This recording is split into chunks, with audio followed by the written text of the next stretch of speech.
tendo essa conversa com vocês hoje e nós vamos estar tirando algumas dúvidas, que a gente já recebeu essas perguntas anteriormente.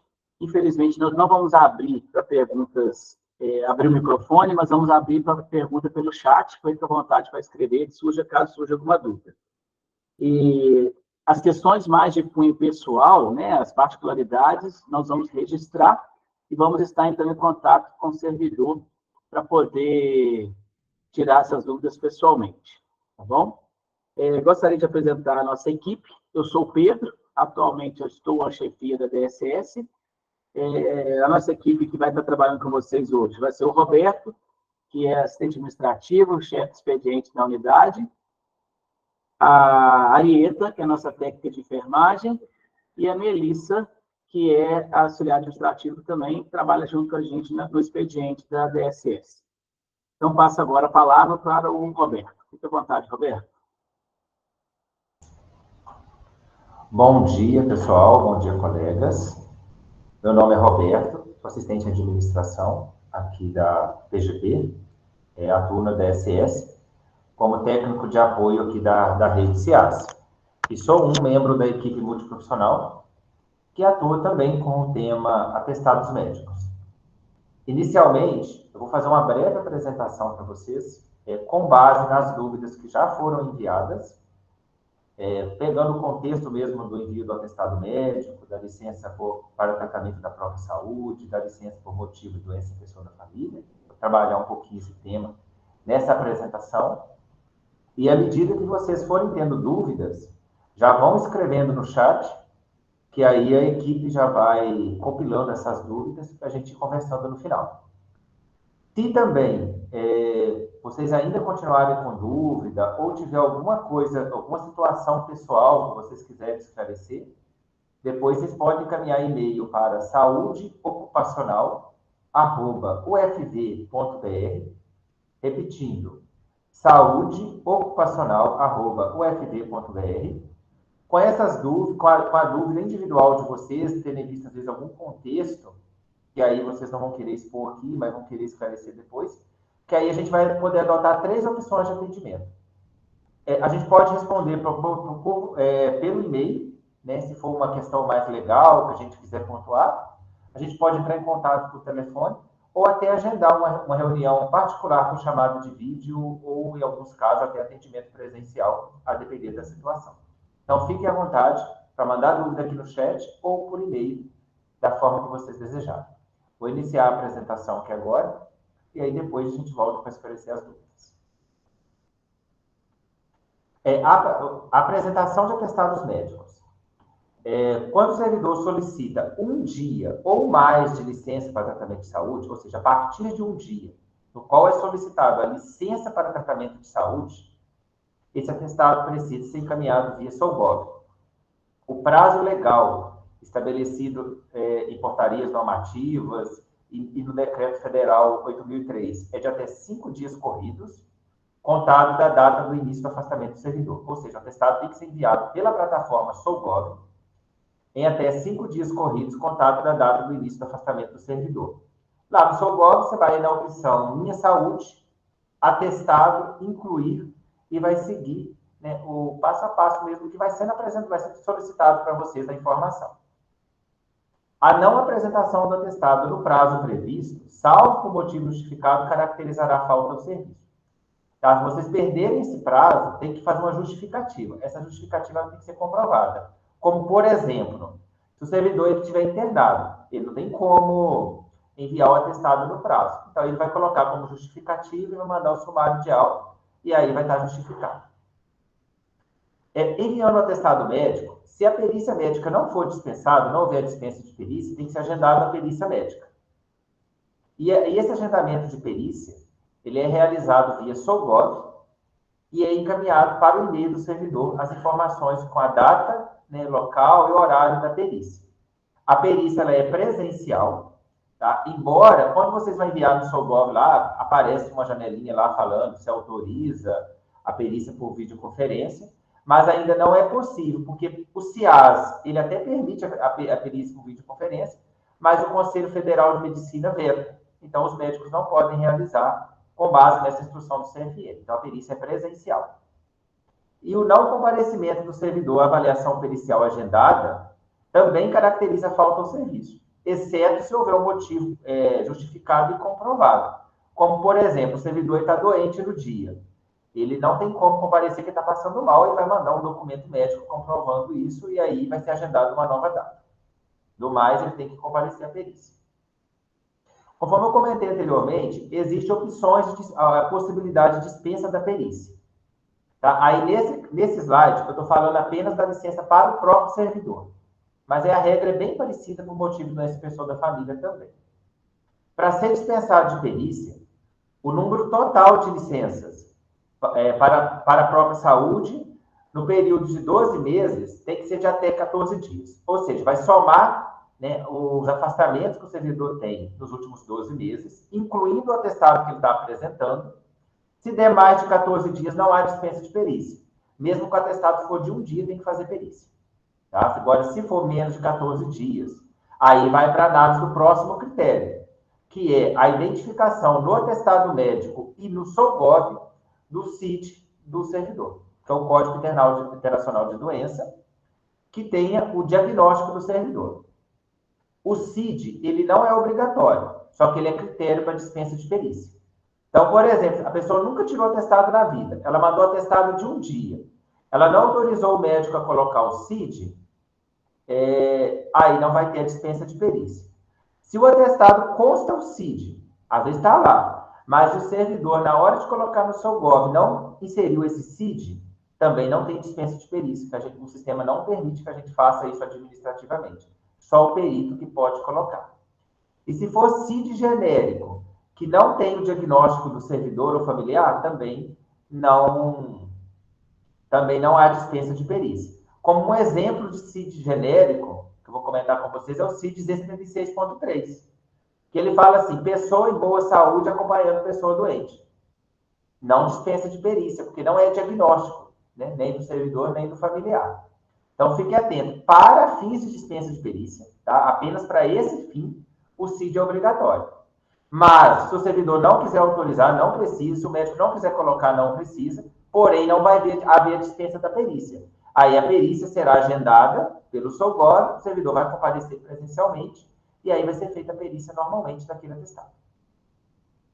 Já para a licença para o tratamento de pessoa da família, teve muitas dúvidas relacionadas a essa licença, então eu vou ser até um pouco mais detalhado aqui ao falar dela. Por quê? De acordo com o artigo 83 da Lei 8.112, de 1990, pode ser concedida licença ao servidor por motivo de doença do cônjuge ou companheiro, dos pais, dos filhos, do padrasto ou madrasta, do enteado, e dependentes que vivam às suas expensas. Todos esses familiares têm que estar cadastrados na PGP, no assentamento funcional do servidor, e a licença só vai ser concedida mediante avaliação pericial, salvo as hipóteses de dispensa de perícia. E também a legislação deixa claro, a Lei 8.112, esse texto foi tirado da Lei 8.112. A licença somente será concedida se a assistência direta do servidor for indispensável e não puder ser prestada simultaneamente com o exercício do cargo ou mediante compensação de horário. Para atender esse dispositivo, o Subsistema Integrado de Atenção à Saúde do Servidor, que é o sistema federal, ele exige que o atestado ele contenha o nome do servidor e do familiar. Porque o médico ele tem que solicitar o afastamento do servidor e dizer que o servidor precisa acompanhar aquele familiar, que a assistência dele é indispensável. O médico é que vai atestar isso. Que tem que ser aquela mãe para acompanhar aquele filho, tem que ser aquele filho para acompanhar aquela mãe ou aquele pai.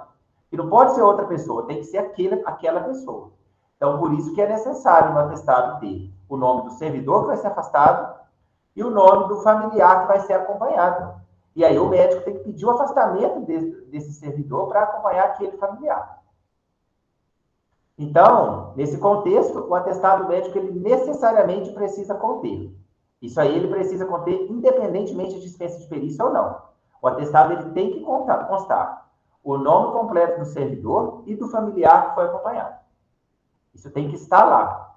Esse familiar, ele tem que estar cadastrado no assentamento funcional do servidor, que aí é feito, né, via Solgov e é feito pela PGP. Se não tiver cadastrado, o servidor não consegue inserir o atestado no Solgov, porque na hora que ele colocar que é para acompanhar familiar, não vai aparecer o nome do familiar lá para ele marcar. Tem que ter a justificativa para a necessidade de acompanhamento. Tem que haver uma justificativa, né? O simples fato do médico colocar que aquele familiar precisa acompanhar aquele servidor precisa acompanhar aquele familiar, ou aquele familiar precisa ser acompanhado por aquele servidor, já é a justificativa, que aí serve para dispensa de perícia, e no caso da perícia, o perito ele vai fazer outros questionamentos para identificar se realmente aquele servidor precisa ser afastado para acompanhar aquele familiar. Precisa constar também o período de afastamento, a data, a assinatura e o CRM do médico responsável, isso no caso do atestado médico, para fins gerais. Para fins se for atestado odontológico, tem que constar o CRO também do dentista. No caso da avaliação pericial, o servidor e o familiar deverá comparecer presencialmente na DSS-PGP para avaliação pericial na data agendada. Ou seja, a perícia é realizada no familiar. Então, deverão estar presentes o servidor e o familiar, que deverá comparecer para avaliação pericial e tem que ser presencial. Igual eu comentei anteriormente, o CFM ainda não permite a perícia médica online. Já a dispensa da perícia para acompanhar a pessoa da família. Existe a possibilidade. O primeiro critério é que, somadas as outras licenças por motivo de doença em pessoa da família, aí não soma, né, com as licenças para a própria saúde, são códigos diferentes. Então, somadas as outras licenças por motivo de doença em pessoa da família, concedida nos últimos 12 meses, seja inferior a 14 dias. Então, o que o sistema vai fazer? Pegar todas as licenças que o servidor tirou para acompanhar a pessoa da família, independente do familiar, né, desde que seja para acompanhar a pessoa da família, vai verificar se os últimos 12 meses, mais aquele atestado que está inserido no SOGOV, se dá menos de 14 dias. Se der menos de 14 dias, há possibilidade de dispensa de perícia. Além disso, tem que haver identificação no atestado médico e no SOGOV do CID com o diagnóstico do familiar. Ou seja, se for o CID Z76.3, que significa pessoa em boa saúde acompanhando pessoa doente, o sistema não aceita. Por quê? Porque não é diagnóstico de doença e não vai poder ser usado na base estatística para fins de geração de dados. Então, aí o sistema não aceita. Então, tem que ser com diagnóstico, tem que estar no atestado e no SOGOV. Além disso, tem que constar o nome do servidor, do familiar, período de afastamento, data, assinatura, CRM, se for médico, CRO, se for dentista. Isso tem que estar lá no atestado. Aí, para a dispensa de perícia, tem um detalhe ainda, tanto para a própria saúde, tanto para acompanhar a pessoa da família. Se for RMS, que é registro médico, do programa Mais Médico, não há dispensa de perícia, tá? Independente da quantidade de dias, se o atestado foi emitido por médico do programa Mais Médico, que não tem CRM, que é o registro no Mais Médico, que é o RMS, automaticamente tem que ser encaminhado para avaliação pericial. Aí também tem a mesma informação, tá? Ao servidor e o familiar é assegurado o direito de não autorizar a especificação do diagnóstico no atestado médico.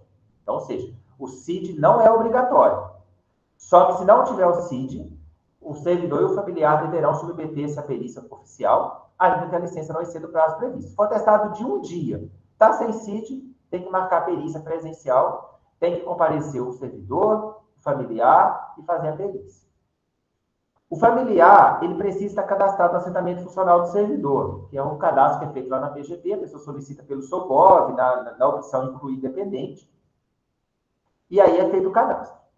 Ressalto que o cônjuge, companheiro, pais, filho, padrasto e madrasta e enteado não precisa de dependente financeiro. Ao receber uma pergunta, mas irmãos e avós, esses aí só se for dependente financeiro. E aí tem que ter um processo, tem que comprovar que é dependente financeiro para ser feito, então, o cadastro para acompanhar a pessoa da família. A condição da licença por motivo de doença em pessoa da família.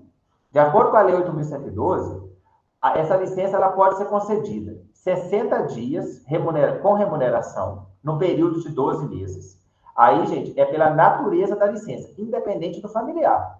Por exemplo, se a pessoa tirou licença 60 dias para acompanhar minha mãe, por exemplo, se eu tirar 60 dias para acompanhar minha mãe, e precisar tirar um dia para acompanhar um filho, ela já é sem remuneração, tá? 60 dias com remuneração e 90 dias sem remuneração, consecutivo ou não.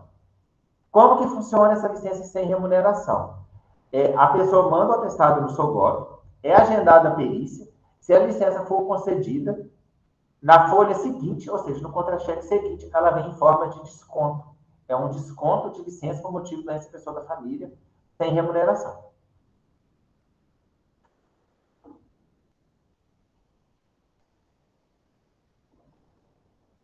Agora, uma outra dúvida que recebemos. Declaração de comparecimento à consulta ou exame. De acordo com a Instrução Normativa 2 de 2018, fica dispensado de compensação para fins de cumprimento da jornada diária as ausências para comparecimento do servidor público, de seu dependente ou familiar. Quem que é o dependente ou familiar? Os mesmos... Um minutinho, gente. O dependente ou familiar é os mesmos do rol da licença também de saúde, por motivo da doença pessoal da família. Então, fica dispensado para consultas médicas, odontológicas e realização de exames em estabelecimento de saúde. Esses documentos, declaração de comparecimento, de realização de exame, de consulta odontológica, eles não precisam ser enviados ao SOGOV. Ele tem que ser feito uma ocorrência de ponto, simples, entregue para a chefia e vai ser lançado como ocorrência de ponto, nos termos da Instrução Normativa número 2, de 12 de setembro de 2018. Aí o detalhe dessa instrução normativa, gente. Consultas médicas com médico, consulta odontológica com dentista, realização de exames em estabelecimento de saúde, é garantido,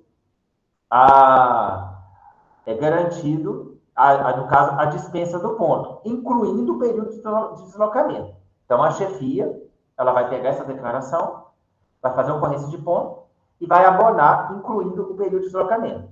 Mas não é ilimitada, ela tem um limite. A instrução normativa, ela traz lá no parágrafo 3º do artigo 13, que ela tem um limite. O servidor tem direito a 44 horas por ano, aqueles servidores que têm uma carga horária de 8 horas, então ele pode apresentar até 44 horas de declaração de comparecimento por ano, com abono da frequência. Para quem tem carga horária de 6 horas, ele pode apresentar até 33 horas por ano, e para quem tem carga horária de 4 horas, até 22 horas por ano. Se superar esses limites, poderá ser objeto de compensação das horas, conforme eu vou explicar agora, que aí se aplica, né, quando supera esses limites e também para outros tipos de tratamento de saúde. Superando esse limite, ou quando a declaração for de comparecimento em outros profissionais de saúde, como psicologia, nutrição, terapia ocupacional, fonoaudiologia, dentre outros, o manual do CIAS, ele traz isso na página 25. Ele fala assim, o comparecimento à consulta com profissional de saúde, tratamento, procedimentos, exames, por uma fração do dia, não gera licença por falta de amparo legal, mas deve ser comprovado por meio de declaração de comparecimento emitido pelo profissional de assistente para servir como justificativo de afastamento, ficando a critério da chefia imediata do servidor a compensação do horário, conforme a legislação de vigor. Então, aí, ultrapassou esse prazo, esse tempo previsto, garantido pela Instrução Normativa número 2, ou declaração de comparecimento em outro profissional de saúde, que não seja médico, dentista ou realização de exames, aí fica a critério da chefia, podendo solicitar, sim, a compensação de horário ao servidor. Aí, aqui no Tira Dúvidas, eu já vou dar uma passada com vocês nas dúvidas que a gente recebeu, nas principais dúvidas que recebemos já no momento que vocês fizeram a inscrição. Foi avaliado até hoje, 8 horas da manhã, então as principais dúvidas que foram enviadas lá, já vou comentar aqui. E na sequência, a gente vai passar já para as dúvidas que foram enviadas no chat. Primeira dúvida que foi enviada, eu já abordei, mas eu já vou repetir para tratar especificamente dessa dúvida. Foi perguntado, atestado de um dia precisa ser enviado pelo SOGOV? A resposta é, depende. Se o médico solicitar o afastamento de um dia para tratamento de saúde, se tiver lá, que é para afastar para tratamento de saúde, sim, precisa ser enviado pelo SOGOV e periciado, se não houver dispensa de perícia. Agora, se o médico declarar que foi um comparecimento em consulta, que foi para realizar um exame, e a pessoa precisou ficar aquele dia, mas foi para consulta ou exame, deverá ser apresentado pela chefia, mediante ocorrência de ponto, nos termos da Instrução Normativa número 2 de 2018, tá, gente? Então, declaro no devido juízo que Roberto Silva Barbosa precisa se ausentar no dia de hoje ao trabalho por motivo de saúde. Perícia, enviar no seu GOV, agendar a perícia se não houver dispensa. Agora, se tiver, declaro no devido juízo que Roberto compareceu à consulta na data de hoje. É com a chefia. Tá? Aí tem essas duas formas de interpretação. Declaração de comparecimento. Se o Roberto fez a consulta lá em Belo Horizonte, por exemplo, o meu chefe ele pode abonar o dia inteiro e aí já vai computar naquelas 40 horas mensais, 44 horas mensais lá do artigo 13 da IN2. Outra pergunta. O atestado deve ser enviado somente para o aplicativo do governo ou precisa enviar para algum setor da UFV, além de comunicar meu chefe? Olha, o atestado tem que ser enviado somente pelo portal SOGOV, tá? Pelo computador celular. Esse é o meio oficial de enviar o atestado. SOGOV pode ser acessado pelo computador, celular e smartphone. Se tiver algum problema, ver se a senha não estiver funcionando, ou por algum motivo você estiver sem acesso ao SOGOV, você pode encaminhar pelo e-mail da saudeocupacional@ufv.br com uma justificativa para a impossibilidade de utilizar o SOGOV. Tá? E aí as pessoas que estão mandando justificativa, que não sabem usar a plataforma, a gente já está providenciando aí futuramente uma capacitação para que essas pessoas aprendam a usar, porque o meio oficial de enviar o atestado é pelo aplicativo SOGOV. E aí, perda de prazo. O SOGOV não aceita o atestado. Pode ser enviado por e-mail só se tiver uma justificativa comprovada pela perda do prazo.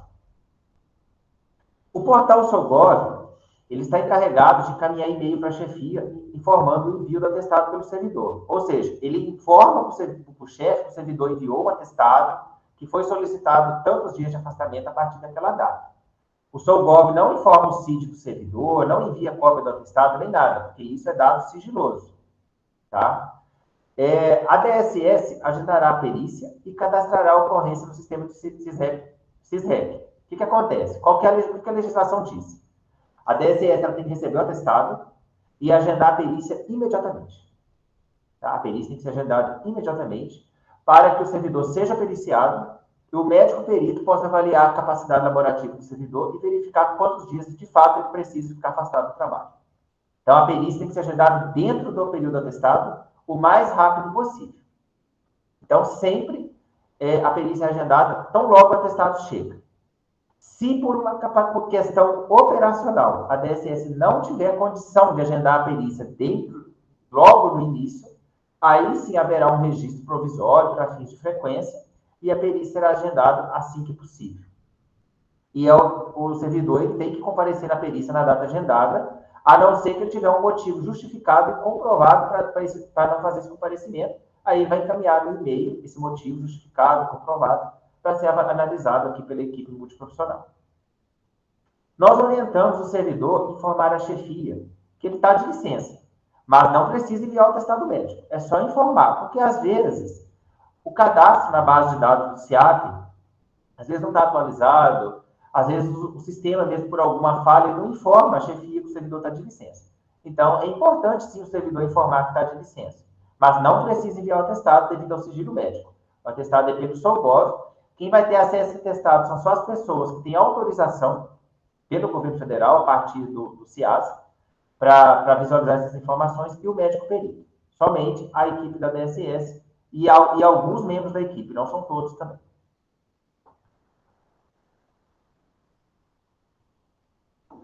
Outra pergunta que foi encaminhada. Existe prazo para acompanhamento de dependentes diretos? Aí a pessoa que faz a pergunta coloca filhos, maridos ou dependentes diretos, pais, avós.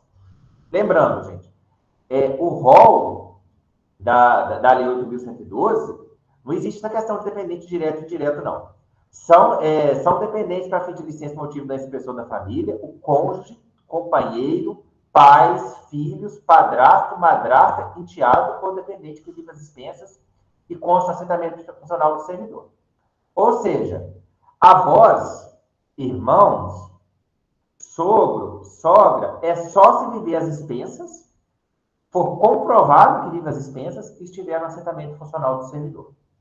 Do mais, não há opção de cadastrar outro dependente, exceto esse da Lei 8.112, caso eles não vivam as dispensas.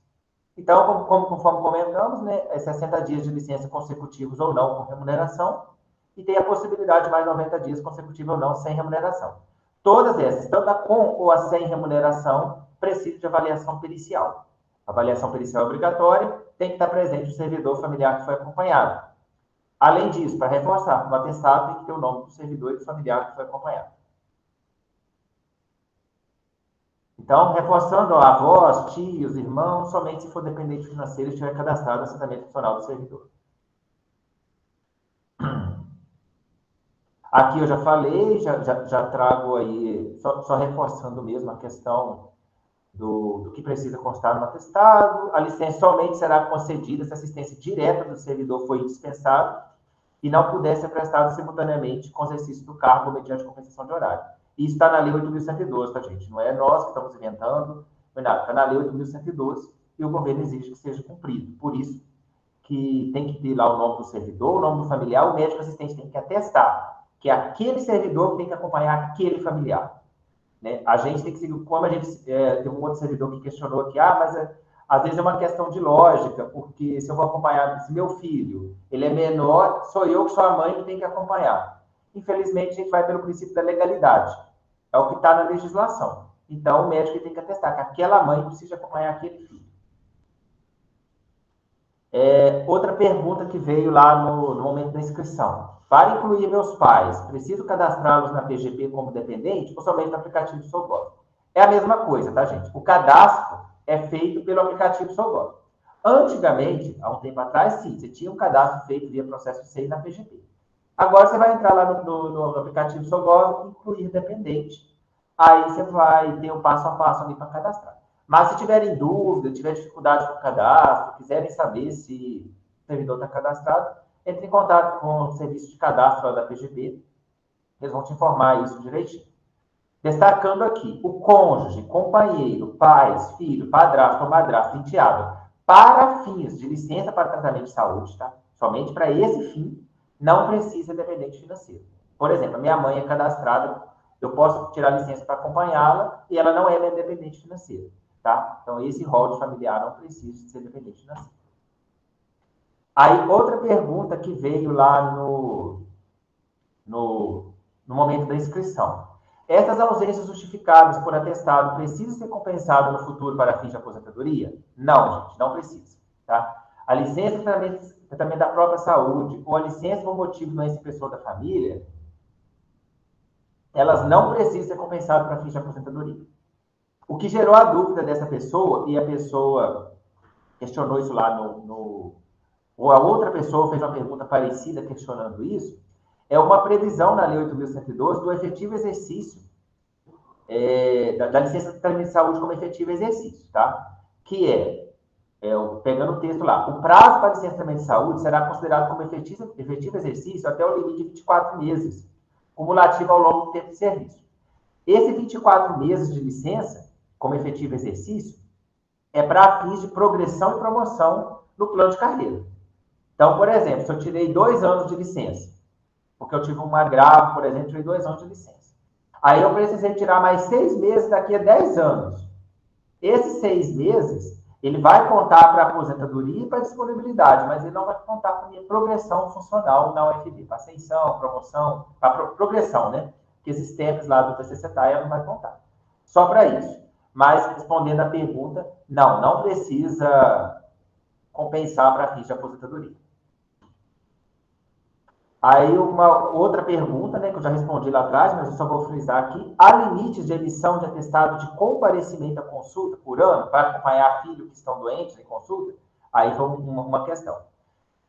Declaração de comparecimento em consulta ou exame? Sim, há o limite previsto na Instrução Normativa número 2, de 12 de setembro de 2018, que é 44 horas por ano para quem tem 8 horas de APA, 33 horas para quem tem 6 e 22 horas para quem tem 4.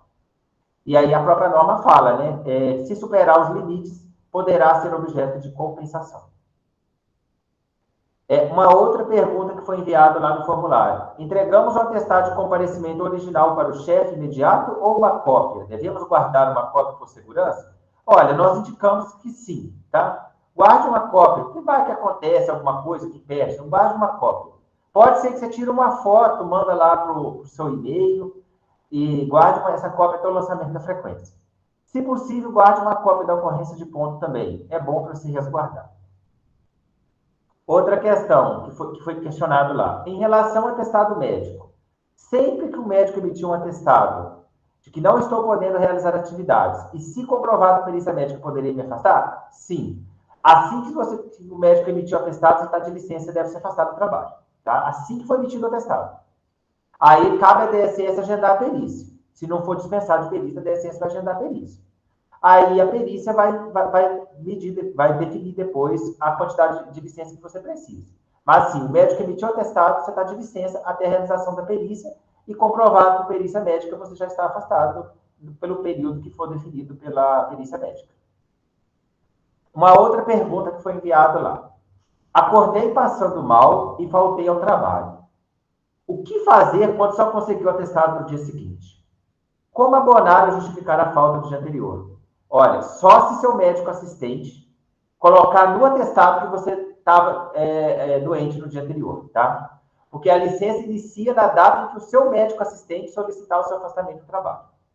Então, sugerimos que procure o médico no mesmo dia que estiver passando mal. Tem que procurar no mesmo dia. Porque se eu adoeci hoje, eu não procurei o médico hoje, eu procurei o médico amanhã, e o médico me afastou a partir de amanhã, o dia de hoje não está abonado pela licença. Não tem como mesmo abonar pela licença também de saúde. A não ser que for uma doença que o médico, amanhã ele puder atestar que eu estou doente hoje. Mas é muito difícil os médicos fazerem isso, então sugerimos que procure o médico no mesmo dia que estiver passando mal. E aqui, gente, as referências legais que eu citei, tá? Lei 8.112, a portaria número 10.671, de 15 de dezembro de 2022, que vem definindo aí o prazo para apresentação de atestado, a falta, o não comparecimento à perícia, né, causa a falta ao trabalho, exceto motivo justificado. Está nessa portaria aqui, essas normas dos prazos e do comparecimento à perícia. O decreto 7.003 de 2009 também traz isso. Ele sofre uma atualização em 9 de novembro de 2022, onde ele traz que o servidor tem que enviar o atestado pelo aplicativo Sogov, pelo sistema Sogov, que pode ser acessado pelo computador, pelo tablet, pelo celular. O manual de perícia oficial, que é o que conduz aqui todo o procedimento do CIAS, e a instrução normativa número 2, de 12 de setembro de 2018, que trata aí da frequência e também da declaração de comparecimento. Então é isso. Agora eu vou passar aqui para a questão das perguntas, se tiver alguma pergunta no chat, aí a gente vai dar continuidade. Tem pergunta sim, tá? Se me permite, eu vou conduzindo aqui as perguntas. Tem até bastante perguntas. Perfeito, professor. A primeira pergunta é: bom dia, em Rio Paranaíba não temos médicos. O médico da UFV irá até Rio Paranaíba? Eu posso iniciar a resposta, você complementa, por favor. Tá? Perfeito, pode iniciar. Nós estamos, nesse caso de Rio Paranaíba e Florestal, a gente solicita a colaboração em outra unidade CIAS, né? Então, Florestal geralmente é atendida pelo Cefet, pelo Horizonte, e Rio Paranaíba pela UFO, né, gente, na maioria das vezes. E o que a gente tem trabalhado dentro da universidade, e isso a gente teve a parceria lá do professor Abrantes, do Ricardo, nos novos concursos para médico em Rio Paranaíba, dentre as atribuições dos médicos está a realização de perícia e junta médica em parceria com os nossos médicos aqui. Então, a gente vai minimizar esses problemas. Tá? Então, tanto os concursos de Rio Paranaíba quanto de Florestal, assim que surgir, dentro das atribuições dos médicos, vai estar o apoio à DSS. Então, a gente vai minimizar nesse sentido. Quer complementar, Roberto? Sim, sim. E a forma de envio, tanto para Rio Paranaíba, Florestal e também a unidade de pesquisa e extensão do CEPET é a mesma, tá, gente? Vocês vão encaminhar o atestado pelo sistema Sogov, pelo aplicativo, ou pelo computador, mas acessando o sistema SOGOV, exceto se tiver algum problema e não deve enviar lá, aí vocês vão justificar. O que vai acontecer? Os servidores de Florestal, como a UFV já tem acordo de cooperação técnica com a unidade CIAS do Cefet em Belo Horizonte, assim que vocês colocaram o atestado lá no sistema SOGOV, já vai ser encaminhado automaticamente para a unidade CIAS do Cefet em Belo Horizonte. E a perícia vai ser agendada, vai ser realizada normalmente a perícia no Cefet em Belo Horizonte. Então, isso para o campus Florestal. Para o campus Rio Paranaíba, o atestado vai ser encaminhado para a unidade CIAS de Viçosa, tá? Vai ser encaminhado aqui para a unidade CIAS de Viçosa, e vai ser analisado pela equipe. O que for dispensa de perícia vai ser realizada a dispensa de perícia, e o que não for dispensa de perícia vai ser avaliada a possibilidade da perícia acontecer na UFO, que ainda não tem o acordo de cooperação, está sendo providenciado. Uma vez feito o acordo de cooperação, aí o atestado enviado pelo SOGOV já vai ser direcionado automaticamente para a unidade CIAS da UFO. Se a gente conseguir equipe em Florestal, Rio Paranaíba também futuro, igual o professor Pedro comentou, aí sim vai ter subunidade do CIAS nesse local, a perícia vai ser realizada lá mesmo nesses campos. Tá? Então, encaminhe o atestado. Se a perícia não for realizada imediatamente, você está de licença a partir do encaminhamento do atestado até que seja providenciada a perícia. É isso. Tem outras perguntas, Roberto. Aqui a Érica Barreto, ela faz duas perguntas. A primeira dela é o seguinte: quando cabe a ocorrência 156 de acompanhamento de parente até 2 dias? Só se você acompanhar o familiar em consulta ou exame, tá? E aí, esse acompanhamento em consulta ou exame, se o médico declarou lá, declaro que Roberto Silva Barbosa está acompanhando a mãe em um exame feito em Belo Horizonte, e aí deverá ficar afastado 2 dias. Aí, nesse caso, vamos essa ocorrência até 2 dias, tá, gente? Não é de 2 dias. Então, pode ser de 4 horas, pode ser de 1 hora, pode ser de 1 dia, de 2 dias. Somente declaração de comparecimento em consulta ou exame. A outra pergunta dela é: em caso do servidor em trabalho remoto, a perícia é feita online? Não. O Conselho Federal de Medicina não permite a perícia online. A perícia é realizada presencialmente na unidade CIAS de Viçosa. Existe a possibilidade, se o servidor tiver em trabalho remoto, regulamentado pela instituição, que não é o caso da UFV, só em alguns casos excepcionais, né? E ele estiver em outro estado, outra cidade, a gente realizar na unidade CIAS mais próxima. Mas a perícia é presencial, porque o Conselho Federal de Medicina ainda não permite perícia online.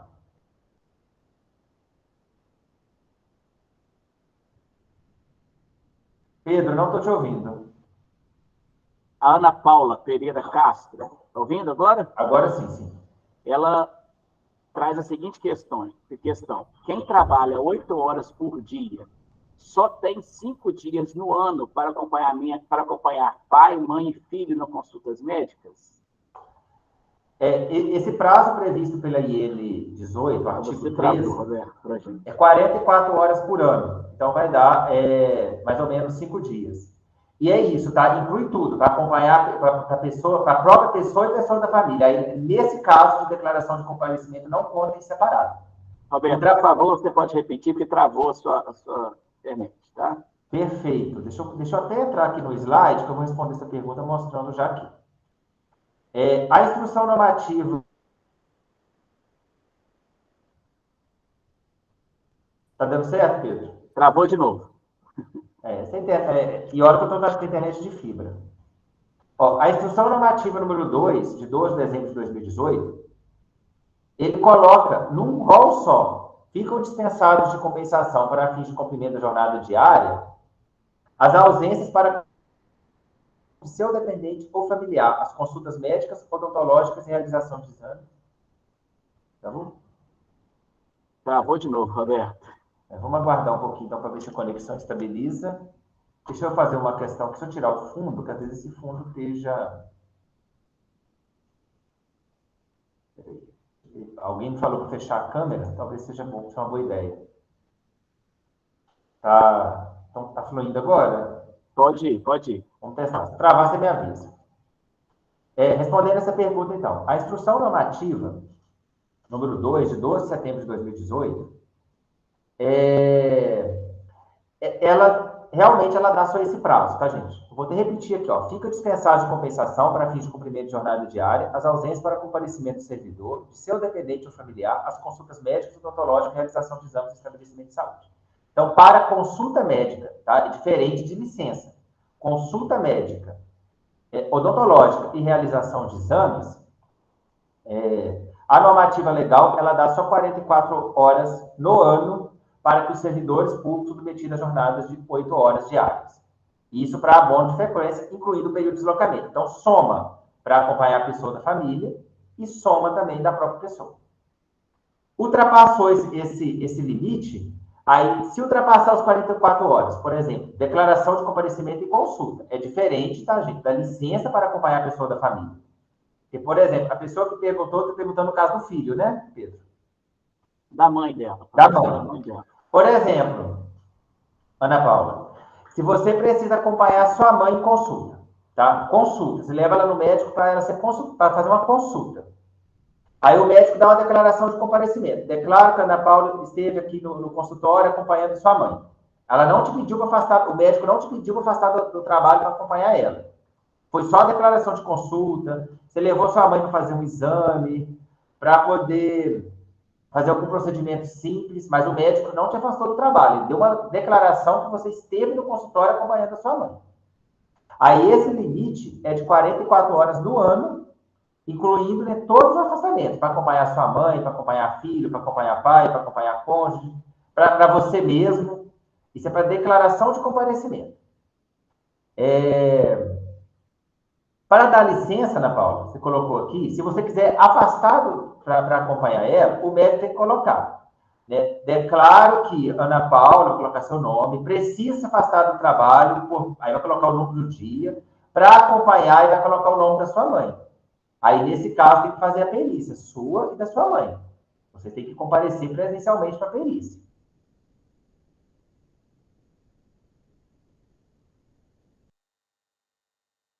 O diagnóstico da sua mãe, do atestado, e você inserir isso no SOGOV, aí sim há possibilidade de assistência de perícia.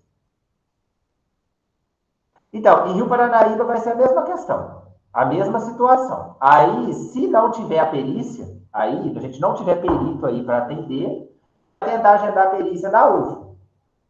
Se não for possível agendar a perícia na UFO, aí a licença vai ser concedida e vai ficar pendente até que seja realizada a perícia. Tá? Mas é a mesma questão. A declaração de comparecimento, ela tem esse valor, se ultrapassar as 44 horas, né? Pode ser dúvida de outros colegas. E se ultrapassar? Aí vai entrar na regra geral do CIAS. Fica a critério da chefia imediata do servidor a compensação do horário. Tá? Aí entra na regra do CIAS. E aí, assim, em Rio Paranaíba, o mesmo procedimento.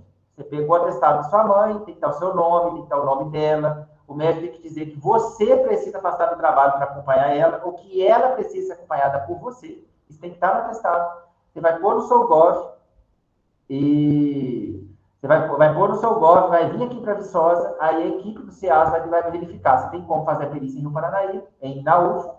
Se não tiver como, você vai ficar de licença e essa perícia vai ficar pendente até que seja possível agendar na UFO, ou até que a gente tenha um novo médico em Rio Paranaíba, né, que vai estar fazendo as perícias. Porque antes a perícia aí era feita pelo doutor Gustavo, que pediu redistribuição, e aí a PGP já estava em processo de contratar um novo médico para ir.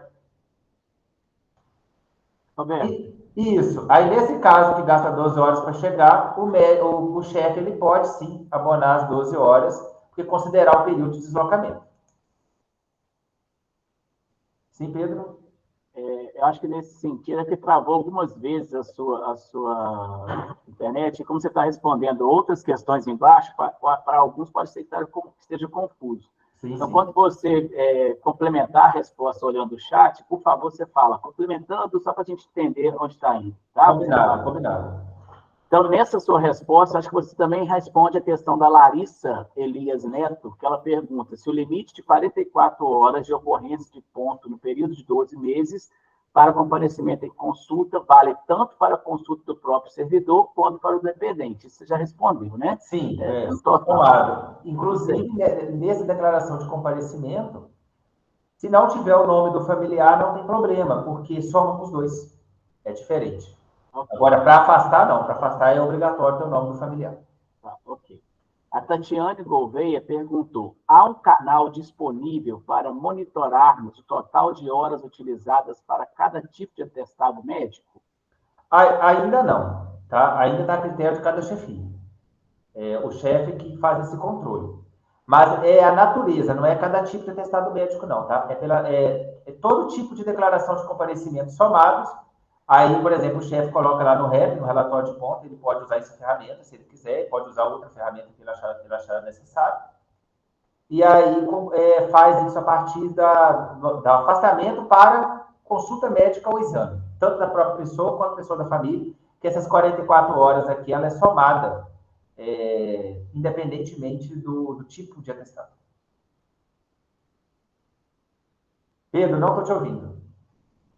A questão da Cíntia Lopes: quando o dependente residir em outra cidade e não tem como trazê-lo na perícia, como é feito?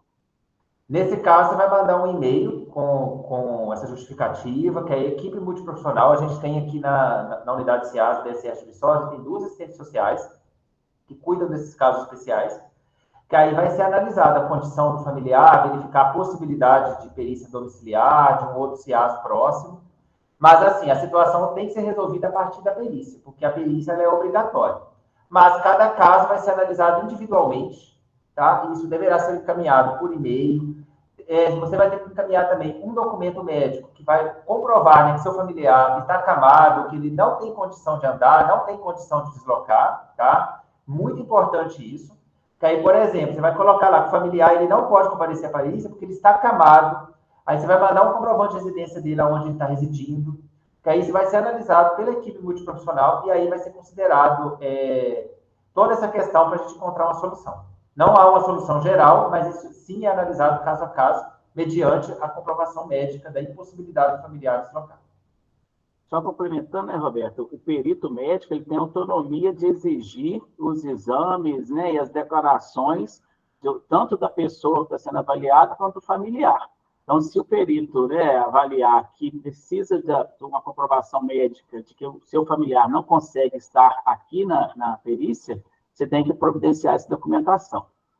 Exatamente. E se já tiver a documentação, já encaminha no e-mail, quando você for informar que o seu familiar não pode vir, já justifica isso com a documentação médica, se possível. A próxima questão é do Wellington Magalhães. Ele pergunta o seguinte: afastamento para tratamento de saúde, é preciso abrir processo no SEI? Como é feita a perícia nesse caso? A pessoa já tem laudo médico solicitando afastamento para tratamento da trombose. Encaminhar o atestado ou laudo médico no SOGOV. Não tem nada no SEI. Vocês vão entrar lá no SOGOV, opção Minha Saúde, atestado, incluir, vai seguindo o que vai aparecendo lá e faz o envio do atestado via SOGOV. Se der algum problema no SOGOV, como, por exemplo, se já tiver outro afastamento coincidindo com o atestado, ou se tiver sem a senha do SOGOV, ou às vezes tiver período de férias no meio, que o sistema travar, não permitisse enviar o atestado lá, você encaminha pelo e-mail saudeocupacional@ufv.br e explica esse motivo que você não conseguiu enviar no SOGOV. Até porque, se for falha do sistema, a gente tem que informar os gestores do sistema para corrigir. Informa isso lá e encaminha o atestado no e-mail. Lembrando aí do prazo de 5 dias corridos para enviar esse atestado. Ou laudo médico. E se passar o prazo, né, Roberto, tem que trazer justificativo, conforme você já colocou para a gente também, né? Porque do período do prazo. Exatamente. A professora Rosana Pimenta, ela pergunta: fiquei com dúvida em relação a descontos na folha de pagamento referente a tempo de afastamento. Não, isso aí é só para licença sem remuneração, tá, gente? A licença por motivo de doença em pessoa da família, ela pode ser concedida 60 dias com remuneração. Aí vamos supor que você precisou de acompanhar um familiar cadastrado. Você tirou 60 dias com remuneração. Tirou 60 dias para acompanhar a pessoa da família. Aí depois você precisa tirar mais 90 dias. Um detalhe aí, que é a natureza da licença, motivo de doença em pessoa da família. Ou seja, se eu tirar uma licença para acompanhar minha mãe e depois precisar tirar uma licença para acompanhar um filho, isso soma no período de 12 meses. Se ultrapassar 60 dias, você tem direito até mais 90 dias dessa licença sem remuneração. Aí sim tem o desconto na folha após a perícia médica na folha seguinte. Mas é somente esses 90 dias sem remuneração. 60 dias você tem direito com remuneração. Roberto, eu acho que você já respondeu a questão da Ana Paula, que ela fala, né? Eu acho que ela conversou junto com você estava acompanhando, mas eu só poderia reforçar mais uma vez, por gentileza, o que deve constar no atestado médico, né, do acompanhamento da pessoa da família, só para a gente deixar isso bem marcado, por favor. Tá, sim. Deixa eu só voltar. Para acompanhar a pessoa da família, precisa constar o nome completo do servidor e do familiar acompanhado. Ou seja, o médico assistente, ele tem que colocar que aquele servidor precisa acompanhar aquele familiar. Ou seja, aquele filho precisa acompanhar aquela mãe precisa acompanhar aquele familiar, ou que aquele familiar precisa ser acompanhado por aquele servidor. Tá? Isso tem que estar muito claro, que o médico está solicitando que aquele servidor se afaste do trabalho, porque é indispensável o acompanhamento dele aquele servidor. E aí, aproveitando a questão para reforçar também, por que isso é necessário? Porque a lei do 812, ela diz que a licença somente será concedida se a assistência direta do servidor for indispensável e não puder ser prestada simultaneamente com o exercício do cargo mediante compensação de horário. Então, o médico assistente, ele vai ter que colocar lá o nome do servidor, o nome do familiar, solicitar o afastamento daquele servidor para acompanhar aquele familiar. Além disso, tem que constar, né, a data, o período de afastamento, o CRM, se for médico, o CRO, se for dentista. Para fins de dispensa de perícia, naqueles até 14 dias, nos últimos 12 meses, para fins de dispensa de perícia, é necessário também constar o CID, ou o diagnóstico da doença do familiar, né, ou do servidor. Não serve o CID genérico, que é pessoa em boa saúde acompanhando a pessoa da família. Tem que ser o diagnóstico do familiar. Isso só para fins de dispensa de perícia. O servidor mandou um atestado e não pôs o CID. Não tem problema nenhum. Vai ser agendada a perícia médica oficial, tem que comparecer o servidor e o familiar no momento da perícia. Tem o CID no atestado. Vocês, na hora de colocar no SOGOV, tem que inserir também o CID lá no sistema SOGOV. Se não inserir também, não há dispensa de perícia, tem que agendar a perícia. E detalhe, se for atestado emitido pelo Programa Mais Médico, que aí não vai ter CRM, vai ter RMS, que é Registro no Mais Médico. Acontece muito com médicos cubanos, mas tem médicos de outras nacionalidades também que atuam no Brasil. Aí não há dispensa de perícia, a gente tem que agendar a perícia. Independente do número de dias, independente de ter CID ou não, tem que agendar a perícia. Ana Paula, a gente vai resgatar esse e-mail que você fala aqui para a gente te responder, tá bom? A professora Rosana continua a questão dela, Roberto, quando ela fala, mas a remuneração não é total. Há descontos de benefícios, como auxílio alimentação ou transporte, certo? Essa do auxílio transporte eu vou te pedir para encaminhar no e-mail, que eu tenho que verificar com o setor responsável, mas eu posso correr o risco aqui de dar uma informação imprecisa. O auxílio alimentação não desconta na licença com remuneração. Na sem remuneração, é descontado o proporcional com base no vencimento básico, mais incentivo à qualificação. O Ricardo respondeu para ela aqui, mas o professor, a senhora pode encaminhar para a gente, qualquer coisa a gente complementa a resposta, tá bom? E a Érica Barreto, ela pergunta, sobre as pessoas que precisam se deslocar para fazer perícia em outra cidade, caso já não esteja mais atestado, essa ausência é abonada?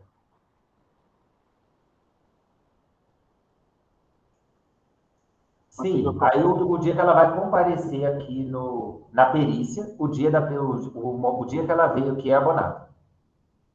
E aí não vai entrar naquele quantitativo de 44 horas, não, porque ela está sendo convocada pela instituição para a realização da avaliação médica pericial. Tá, gente? Porque a avaliação pericial ela é uma convocação. Ou seja, quando a gente marca a perícia, a DSS, em nome da PGP, está convocando o servidor para vir realizar a perícia aqui em Viçosa. Vou dar um exemplo ainda Mas, claro, vamos supor um servidor de florestal que resolveu fazer a perícia aqui. Ele gastou 2 dias. Vai ser abonado os 2 dias, porque a perícia é uma convocação, e aí você está a serviço da UFV atendendo essa convocação. Eu ia fazer essa colocação agora, Roberto, sobre a questão das faltas das perícias agendadas. A DSS ela comunica via SOGOV e também via e-mail os agendamentos. A falta à perícia implica numa notificação nossa para a PGP, com consequência de perder os dias de trabalho referente àquele atestado que a pessoa não compareceu à perícia. Então, da mesma forma que vocês enviam os documentos por e-mail ou pelo SOGOV, fiquem atentos à questão dos agendamentos, porque, faltando, sem justificativa, a gente notifica a PGP para que não seja homologado aqueles dias de atestado, para a pessoa não perder os dias de trabalho, mesmo sendo uma perícia atrasada, tá? Que não seja agendada dentro do prazo de atestado médico. Então, fiquem atentos a essas datas. Agora, eu não consigo ir nessa data. Entre em contato com a gente previamente e comunique, e dentro do possível a gente faz os reagendamentos. Tá bom? E aí, gente, só para complementar o que o professor Pedro falou, essa norma está na portaria, você tem lá no final, e do decreto também 83, o não comparecimento do servidor à avaliação pericial agendada, exceto motivo justificado, caracteriza falta de serviço. Aí, no caso, se o servidor não justificar, essa falta é lançada como desconto, então pode ser até de períodos anteriores, que não está homologado ainda, que aí tem esse encaminhamento aí pela equipe para o desconto caso o servidor não justifique. Além disso também, a comunicação do CIAS, ela é feita com base no e-mail que vocês cadastraram no momento de validação cadastral, tá? Aquele e-mail lá que é enviado, mas também a DSS adota o envio do agendamento pelo e-mail institucional do servidor, que é a nossa forma de comunicação institucional com o servidor. Porque tem servidor que tem e-mails diferentes, o e-mail do CIAS é um e o e-mail institucional é outro. Então, geralmente, a gente envia para os dois. Agora, o laudo pericial, ele é enviado pelo e-mail que vocês cadastraram no momento da validação cadastral. Ele é enviado automaticamente pelo SOGOV. Tá? O laudo não é emitido no momento da perícia. O sistema gera o laudo posteriormente, quando há a finalização das perícias, e ele encaminha pelo e-mail que você cadastrou lá no SOGOV. Se vocês não estiverem tendo acesso àquele e-mail, tem que informar para a gente poder enviar o e-mail externamente pelo e-mail institucional. O laudo pelo e-mail institucional. Roberto, a Érica pergunta, há critérios para a perícia ser dispensada ou não? Quais são? Sim, vou passar para ela agora aqui.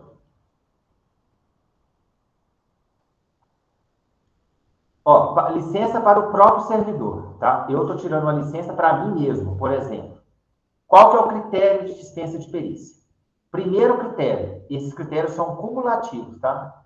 Primeiro critério, somando todas as minhas licenças nos últimos 12 meses, ou seja, pega 15 de 8 de 2023 a 15 de 8 de 2024, ou seja, os últimos 12 meses. Soma todas as licenças que eu tenho, mais o atestado que eu estou apresentando. Se der menos de 14 dias, aí um critério está atendido para dispensa de perícia. O segundo critério, tem que estar identificado no atestado o CID com o diagnóstico da minha doença, se fosse o meu caso. Tem que constar o meu nome, a data, o período de afastamento, o CRM ou CRO e a assinatura do médico assistente, né? CRM para médico, CRO para dentista. Tá? Aí a possibilidade da dispensa está condicionada a isso. Se for acidente em serviço, não há dispensa, tá? Tem que fazer a perícia. E se for registro do Mais Médicos, também não há dispensa, tem que fazer a perícia. Tem tudo isso, né? Somando as licenças da menos de 14 dias nos últimos 12 meses, a identificação do CID, do diagnóstico, consta o meu nome, o nome do servidor completo, a data, o período de afastamento, o CRM, o CRO e a assinatura do profissional no atestado. Na hora de colocar no SOGOV, você também tem que especificar o CID lá. Você vai ver que lá no SOGOV o CID vai estar como não obrigatório. Por quê? Porque é assegurado o direito do servidor não autorizar a especificação do diagnóstico. Mas, nesse caso, não há dispensa de perícia, tem que fazer a perícia. Mesmo que o atestado for de um dia. E, se for licença para acompanhar a pessoa da família, Além disso tudo, tem que estar também o nome do servidor, do familiar, né? Aí o CID tem que ser o CID do familiar, da doença do familiar.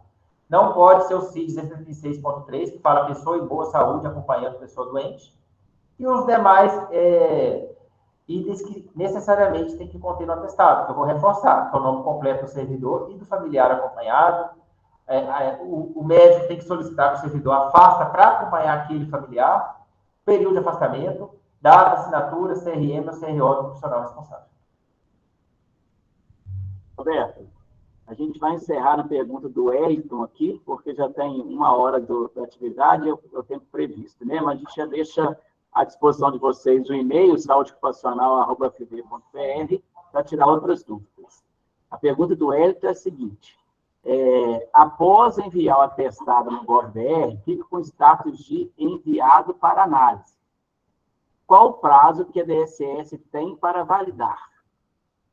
Olha, a gente tenta, o nosso prazo é 5 dias, tá? Para fazer a análise de um documento, né?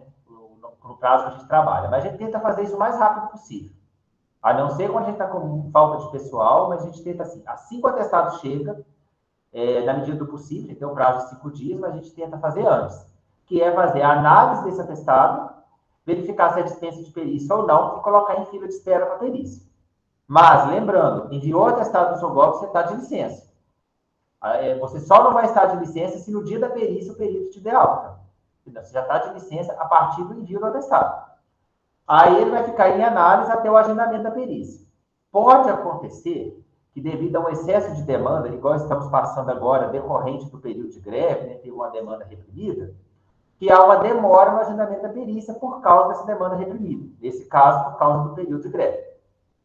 Aí, quando isso ocorre, você tira a licença normal e a perícia vai ser agendada em um momento oportuno para poder homologar esse atestado. Mas, se a perícia não foi agendada, você está de licença também de saúde até o agendamento da perícia. E só o perito pode dar a alta e autorizar seu retorno ao trabalho. Se terminar o período do atestado e a perícia não for agendada, você vai retornar ao trabalho normalmente, faz o retorno ao trabalho e aguarda o agendamento da perícia. E se no final do atestado você não tiver em condição de voltar ao trabalho ainda, você vai procurar o seu médico novamente e apresentar um novo atestado do seu GOV, igual você fez com o anterior.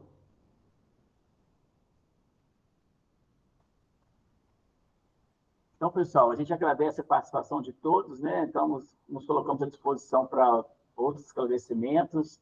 Esse vai estar sendo o primeiro tira-dúvidas que a DSS participa, mas a gente tem projetos junto com o Flávio de estar fazendo outras atividades, de outras temáticas pertinentes às nossas atividades aqui.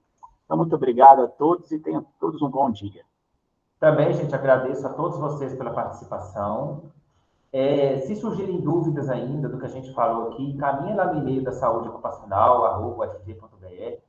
Mesmo que às vezes seja uma dúvida que às vezes vocês não quiseram esclarecer aqui, dependendo da situação, da delicadeza da situação, podem encaminhar lá no e-mail, que a gente vai fazer o tratamento dessa dúvida, vai te responder no e-mail. Se não for possível, se você quiser um atendimento por telefone, só solicitar lá, solicite que me ligue no telefone tal, que a gente vai fazer essa ligação e vai conversar com vocês.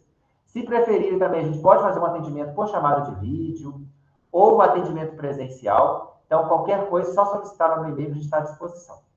E, na medida do possível, a gente vai realizar outros plantões também para poder esclarecer outras dúvidas, até correlacionado com o afastamento, com outros temas aqui da DSS.